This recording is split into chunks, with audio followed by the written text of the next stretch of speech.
Behind me you can see the destruction in Nuseirat, in Deir al-Balah, from recent fighting.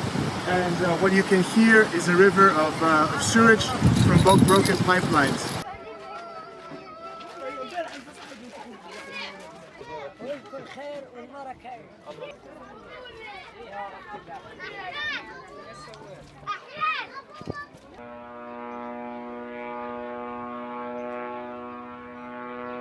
يعني بسبب مع الحرارة ومع كذا كذا زي الحمية مع الطفل، زي يعني من الأمراض الموجودة أنت بتغير بتحملهاش الطفل، وخاصة في أطفال يعني مواليد، في صغار، في 5 سنين، في 2 في كذا كذا، فهذا بتحملش.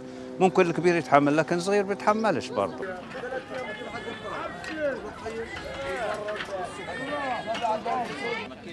كل مرة من هذا الزلمة أمراض أنا معي الشمس حامي كثير.